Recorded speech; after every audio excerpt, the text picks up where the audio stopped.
Alejandro, vos tenés un dato que es impactante sobre una de las historias, entre tantas, ¿no?, que deja la guerra, que es la mamá y abuela que detuvo en su casa a los propios terroristas a fuerza de, no sé, de un encuentro en el medio de la guerra y de la locura, de las vejaciones y todo lo que conocimos, los mantuvo en calma. ¿En qué condiciones? Contanos, Alejandro. Así es. La mujer que vemos en pantalla se llama Rachel Ederi. Tiene 65 años y vive en una ciudad llamada Ofakim, a 30 kilómetros de la Franja de Gaza. Es decir, hasta ahí avanzaron los terroristas.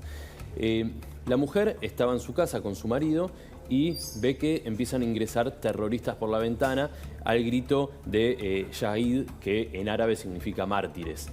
Entran a la casa, los reducen y los terroristas empiezan a revolver toda la casa, abren los placares, ven que en los placares había unos uniformes de policía, porque los hijos de la señora son policías. Le preguntaron a los terroristas dónde están sus hijos, la señora les mintió, les dijo que estaban en Estados Unidos. Y en esa situación ultra violenta, la señora decide ofrecerles a los terroristas té y galletitas. En ese momento, los terroristas le aceptan esta propuesta a la señora que tenían secuestrada, retenida en su propio hogar, y empieza un diálogo. Y en ese diálogo, uno de los terroristas le dice: "Usted me hace acordar a mi madre". Y la señora le responde: "Es que yo soy como tu madre". Y le pregunta: "¿Qué hacen de su vida además de ser mártires?". Y digamos, es un punto en el que yo me quiero detener en esta historia, que después termina de manera trágica, porque entran las fuerzas israelíes y por supuesto terminan abatiendo a los terroristas, que son los que llevaron la amenaza hasta allí. Ahí la vemos cuando rescatan a la señora, ¿ves? Este es el momento en el que se produce ese rescate. Así es. Pero lo que es impresionante es que esta señora, solamente digamos, generando un momento cálido y amable, genera, aunque sea por un instante, una especie de antídoto contra la violencia, porque en ese momento la violencia, si bien, por supuesto, estaban de rehenes, de alguna manera se detiene y comienza un diálogo. Y es muy impresionante que el terrorista le diga a la persona a la cual, en teoría, tenía que ir a secuestrar o incluso a matar, que le hacía acordar a su madre.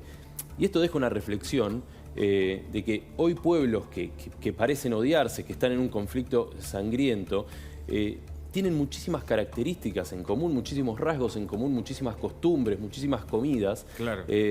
Y esto es lo impactante de esta historia, ¿no? Absolutamente. Que por supuesto ahora lo vamos a analizar mucho más con un especialista, pero deja una moraleja, una reflexión interesante. Jorge Castelli, psicoanalista, ¿no?, de APA, que es la Asociación Psicoanalítica Argentina. Exacto. ¿Qué hay en la cabeza de un terrorista? Bueno, tendríamos que formular tal vez la pregunta un poco distinto. ¿Qué hay en la constitución de los seres humanos que puede hacernos ver al otro como alguien que se parece a uno mismo o como alguien que es radicalmente distinto, radicalmente opuesto y desconocido? Y creo que esta historia es particularmente conmovedora porque lo que se puso allí en juego es descubrir que hay algo de ese otro que era un enemigo que repentinamente se transformó en un semejante.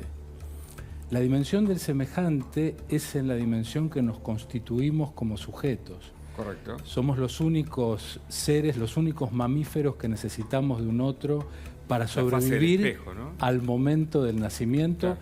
Y la fase del espejo justamente es la que nos va organizando. Sin embargo, hay una parte de esa otredad, de esa diferenciación del otro, que también nos constituye y nos recorta y nos aúna. Y sin embargo, hay algo allí de la diferencia que podría permitirnos reconocer en la diferencia algo propio, que es lo que ocurrió en este fenómeno de la anécdota que han contado. En el caso de ISIS, y pude estudiarlo, estudiando terrorismo en la Universidad de Salamanca, con los fiscales y jueces que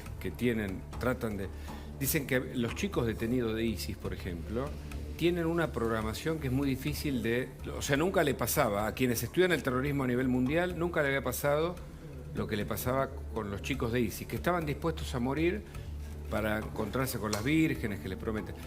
¿Nuestro cerebro se puede programar en esos términos para matar al otro considerándolo un objeto o el enemigo más acérrimo? O para bueno, el rol que puede cumplir educaciones autoritarias o modos de educación cuya ideología está basada en la constitución del otro como un enemigo, logran transformar en momentos tempranos el pensamiento de esos seres humanos, de esos niños y niñas, en donde no hay lugar para la diferencia.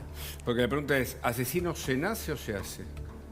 Decididamente hay una necesidad de hacer algo con esa hostilidad innata que los seres humanos tenemos, pero que justamente es necesario un acto para que así eso se transforme en una potencialidad asesina. Todos somos animales, ¿no? La diferencia con los otros, con lo que el Código Civil le dice persona no humana, los animales domésticos, por ejemplo, es que nosotros pensamos, tenemos abstracciones, ellos no tienen. Ahora, ninguno de los otros del reino animal matan por ideas a su par, ¿no? No hay otros seres vivos que maten por placer ni que maten por una ideología.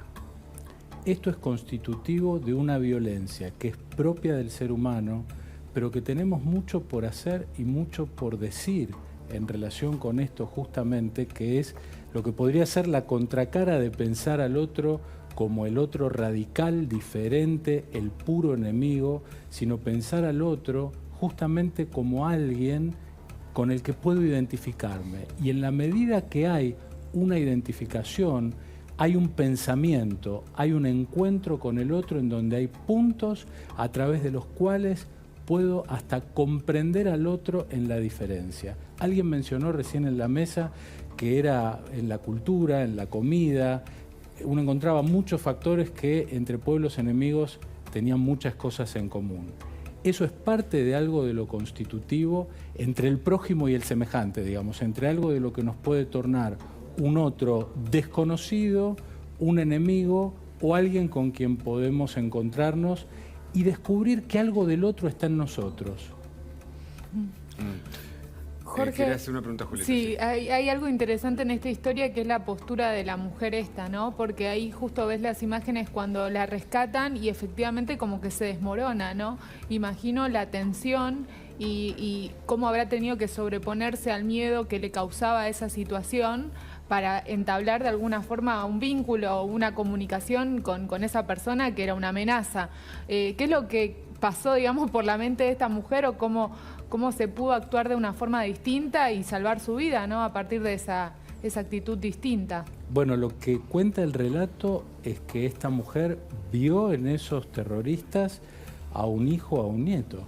Es como si uno dijera, no vio solamente un terrorista del que tenía que defenderse, sino que fue un sujeto que vio algo con lo que podía ser un trabajo de identificación y le ofreció galletitas o algo para tomar.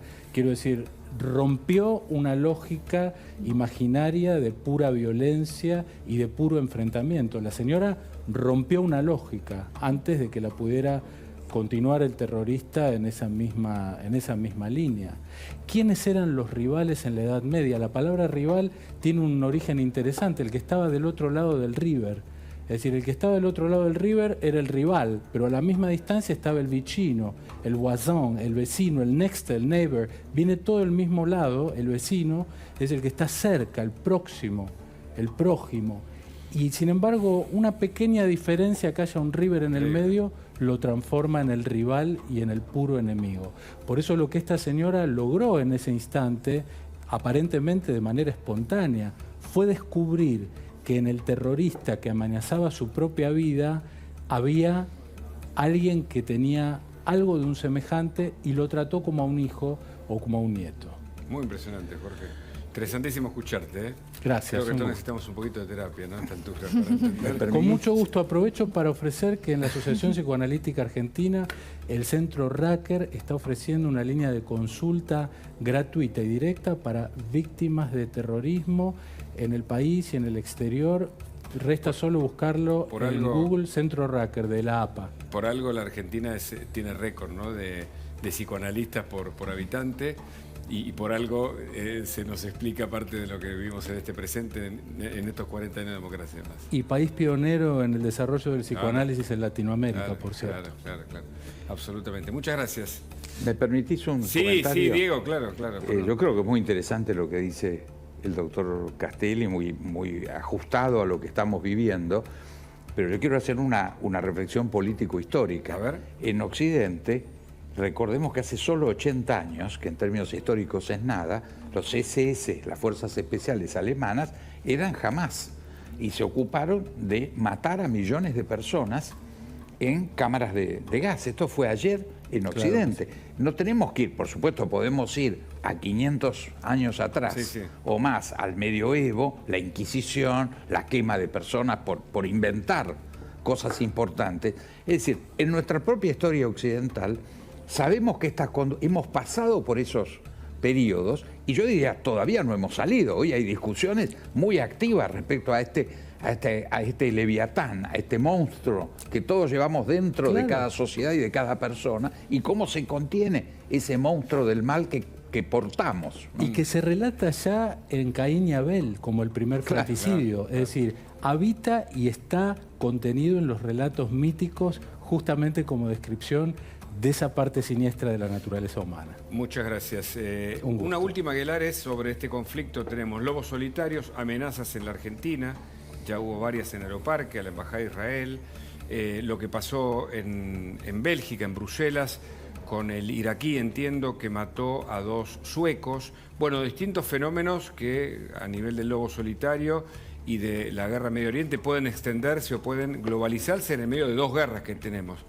¿Qué pensás de lo que puede pasar? Yo creo que puntualmente nosotros, los argentinos, tenemos que estar muy atentos. Hemos tenido 2 atentados gravísimos. En su momento fueron los atentados más graves desde el fin de la Segunda Guerra Mundial y por lo tanto no estamos exentos, y no lo digo para asustar a nadie, sino porque tenemos que estar alertas. Yo creo que falta un mensaje desde el gobierno claro respecto de este estado de emergencia y de cuidado y de atención, y que los ciudadanos mismos tenemos que estar muy atentos para percibir si vemos algún gesto extraño alrededor nuestro, porque en esto no alcanza con las fuerzas policiales.